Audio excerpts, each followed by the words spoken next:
खबरदार रेवंत रेड्डी, खबरदार खबरदार खबरदार आकुनूरी मुरली, खबरदार खबरदार खबरदार कांग्रेस ప్రభుత్వమా, खबरदार खबरदार खबरदार खबरदार खबरदार खबरदार बीआरएस वे, जिंदाबाद बीआरएस वे। जिंदाबाद। తెలంగాణ రాష్ట్రంలో విద్యా వ్యవస్థ ఈ రోజు తీవ్రమైన ఆందోళనకు గురి చేస్తా ఉంది. ఎందుకంటే తెలంగాణ రాష్ట్ర కమిషన్ చైర్మన్ ఆకునూరు మురళి గారు ప్రైవేట్ కాలేజ్ ఇంజనీరింగ్ కాలేజీలో చదువుకునే విద్యార్థులకు స్కాలర్షిప్ ఇవ్వొద్దని ప్రభుత్వానికి కాంగ్రెస్ ప్రభుత్వానికి నివేదిక సమర్పించాడు. మేము ఆకునూరు మురళి గారిని మేము ముక్కుసూటిగా అడుగుతా ఉన్నాం, అయ్యా నువ్వు నిమ్న వర్గాల నుంచి వచ్చి ఈ రోజు అదే నిమ్న వర్గాలకు గొంతు మీద చాకు పెట్టి ఫీజు రియంబర్స్మెంట్ ఇవ్వొద్దనే ఆలోచన ఈ కాంగ్రెస్ ప్రభుత్వం చేస్తా ఉంది.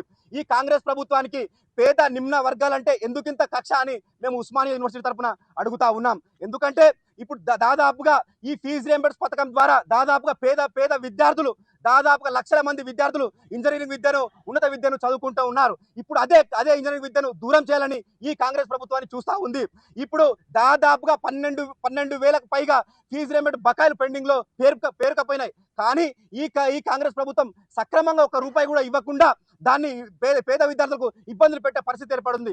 నీకు అంత చిత్తశుద్ధి ఉంటే ఆకునూరి మురళి గారు దాదాపు గడిచిన 2 సంవత్సరాల్లోనే నీకు 1441 ప్రభుత్వ పాఠశాలలు మూతపడిపోయినాయి, అలాగే 640 ప్రభుత్వ పాఠశాలలు మూతపడిపోయినాయి. నీకు దమ్ముంటే వీటిని ప్రక్షాళన చెయ్యు, అలాగే నీకు దమ్ముంటే ఇప్పుడు ఈ ప్రభుత్వ పాఠశాలను మంచిగా చెయ్యు, అలాగే ఈ ప్రైవేట్ పాఠశాలలు ఏవైతే ఉన్నాయో దాన్ని నీవు ఫీజును కట్టడించని మేము తెలియజేస్తా ఉన్నాం.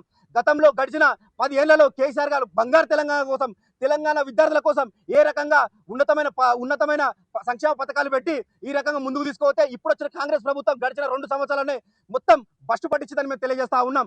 కాంగ్రెస్ ప్రభుత్వం టీఆర్ఎస్ ప్రభుత్వంలో కేసీఆర్ గారి హయాంలో బంగారు తెలంగాణ ఏ విధంగా ముంగసాగిందో ఇప్పుడు దీనికి అదే నిదర్శనమని మేము తెలియజేస్తా ఉన్నాం. అదే విధంగా కాంగ్రెస్ ప్రభుత్వం అధికారులకు వచ్చిన తర్వాత ఏ రకంగా అయితే విద్యార్థులు మొత్తం పూర్తి స్థాయిలో ఇబ్బందులు పెడతా ఉంటా పాలన సాగిస్తా ఉందని మేము తెలియజేస్తా ఉన్నాం.